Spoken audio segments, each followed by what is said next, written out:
Welcome back. In this video, we're going to be looking at limiting and allowing rotations in the game here.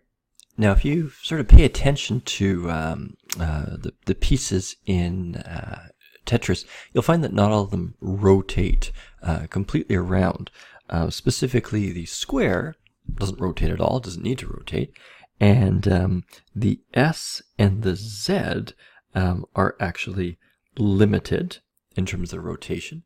And you can also think about the long piece, the 4 in a row, also kind of being limited. I mean, it doesn't need to go around completely. It really would just alternate between the two.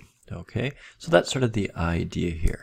So we're going to put in two variables at the start, and basically they're two booleans, and we're going to set them to be public because we're going to set them up, the pieces here.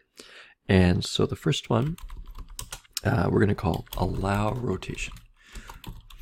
So this would basically be allowing rotation. And since the majority of them are this is going to be true to allow rotation, really it's only the square we're not going to allow rotation. We're going to set this boolean to true. The other one, very similar, is going to be limit rotation. So this will be the three of them, the S, the Z, and the long, and we'll just set this to false here. I mean, it doesn't really matter because we're going to go in and change these. So we've just created two booleans, and because they're booleans, you'll find that they're just sort of represented as checkable boxes in Unity. So when I go to Unity here, okay, I'm just going to go to my prefabs and go through each one here. Okay, now, just wondering why my scripts aren't on these. Okay, this is, perhaps I didn't put the script on. Okay, so the script's on this guy here. Doesn't look like I put my scripts on these guys. So I'm just going to have to add my scripts to each one, and I think I could do this quicker. Just a second. All prefabs. So selected them all, and then script, just add my Tetramino manager. Okay, so it should be on each one now. Good. I'm just going to get rid of this guy here because we don't need it. Okay, so let's just go through. So J, we're going to allow rotation. Okay, the J shape is going to rotate all the way around. Same with the L. Okay, the long one, we're going to allow rotation, but we're going to limit it. Okay, so we're checking both of those boxes. The S, same thing. Okay, the square, we're actually going to get rid of all of that. It's not going to rotate, and therefore we don't need to limit rotation. So just check mark both of these. The T will allow rotation, and the Z, we're going to limit it. So these pieces, you know, you can't see my hand moving, but really what these do is they only go one way and then the other. So they sort of go vertical and then back. They don't actually rotate all the way around, or else these ones could actually fit in a few more locations. So to make Tetris a little bit more difficult, the S and the Z aren't fully rotatable. Okay, so just keep that in mind. Now what we've got to do is go back into our script, and we've got to really focus on this area here with the up arrow. So I'm just going to, where are we here? There we go with the up arrow. And we're going to put quite a bit of code in this one. I'm just going to get my view here a little bit better for you. Okay. And so I'm just going to work on this area here. Now I'll say right from the start here, the code is a bit tricky. And so do your best to sort of follow along here, and I'll try to explain best I can. So we're really, like I said, focusing in on the up arrow because that does our rotation. So all the other keys don't really play a role here. I'm going to give myself a little bit more room. We're going to use quite a few other ifs and else ifs or else's to get things going here. So first, if, okay, the allow rotation. So if we have allow rotation set to true, okay, so it can rotate. Okay, so I'm going to start at that one. And also, if the limit rotation is on. Okay, so this is saying you can rotate, but we're going to limit the rotation. Okay, now it has to decide how it's going to limit that rotation. And basically, if we, like I was sort of saying, we can only go 0 or 90. Okay, or 0 or negative 90. It sort of has to just alternate back and forth. We can't go to 180, okay? And so basically we have to see what angle it is. So this is a little bit different. We're actually taking the rotation angle here. And that's why we have to use these Euler angles, okay? So this guy here, okay, so it's actually going to measure the Euler angle on the z-axis, because that's what's sort of poking it into the page there. And if it's greater than or equal to 90, so in other words, if it's already rotated 90 degrees, because they're all set at 0 to start, what's going to happen? Well, we're going to send it back. So transform.rotate is going to be set to 0, 0, and then negative 90. So remember, that's moving it back. So basically it's saying here, if it's already at 90 degrees, instead of going to 180, adding 90 degrees like it did before, we're actually going to pull it back to 0. So it's only alternating between those two states. And so that's basically the situation where allow rotation is checkmarked and limit rotation is checkmarked.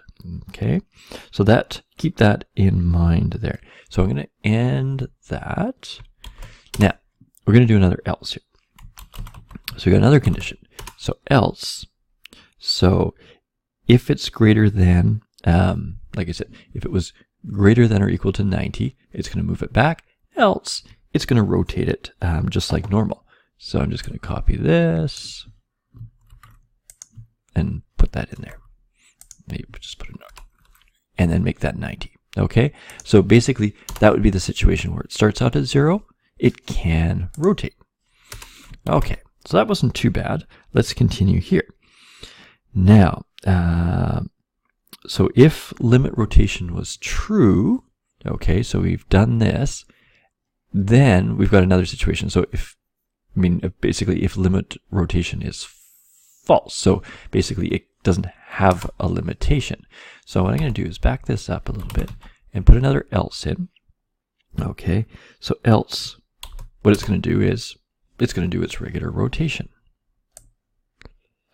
So I'm just going to copy that again. I guess I'd already had that. It's going to be able to do its regular rotation. So I just want to make sure I'm getting a bracket there. I think I'm just going to bring that back. Might have a little issue here. So if we've got so many ifs and stuff, so if this, else do this, if the rotation. Okay, so the problem is here, I just need one more bracket. There we go. So that finished. If this rotation is limited, okay, do this. If it's not limited, then allow it to rotate. Okay, so we've got a little bit more to do here. So there's a little bit more we have to do. We still have to put this check in here if the valid check is valid position. So we got to keep this in. I'm just going to remove this one because we basically have it there. So I'm just going to move this back up. So if it is in a valid position, we'll just leave it as it is, just like we did before. So if it's in a valid position, that's okay. Else, what we have to do, because remember, it's already transformed it, so now it's checking. We have to put in a little bit more difficult here. So if it's else, we're just going to move this down a bit. Okay, so else we're going to put in another condition. If the limit rotation is on, so if the limit rotation is true, so we've limited the rotation, we basically have to move it back based on that. So I'm going to check again if the transform dot rotation dot Euler angles, just go to that, dot Z is just like we did before, greater than or equal to, and this case, negative 90. Sorry, positive 90. Can't read my own writing here. Okay, so we've got this condition. Then we will, again, move it back 90 degrees. So transform dot rotate and 0, 0, negative 90. So just like before, we're sort of moving it back, okay? And so we'll do that. So if, so we'll end that one. And there's another else here. Else, so if that limit rotation was not true, okay, we'll just simply rotate it again at 90 degrees. And then we've got one more thing here to do. So one more condition. So with the if we had the limit rotation was true, then we've got this one more else. So if the limit rotation was not true, then we simply push it back like we used to. Okay, so I think I have to put another thing in there.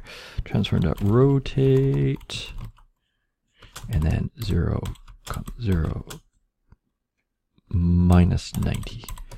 Okay, and I should have, let me see, so this here had to close up.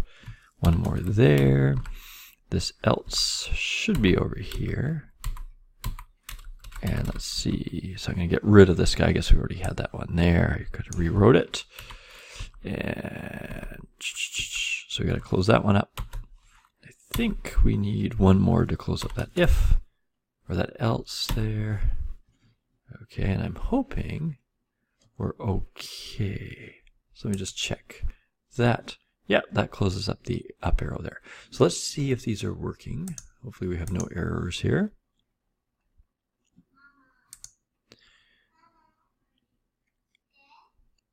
So it looks like we're okay. Now what I'm going to do is just try one out here, put it into the game. Let's say one that wasn't rotating or has a limitation on it. So this guy. So I'm just going to put play. Now it should only go between 0 and 90. And it is. Okay, so that's working well. Maybe the one that's not working at all, the square. So we shouldn't be getting any rotation here.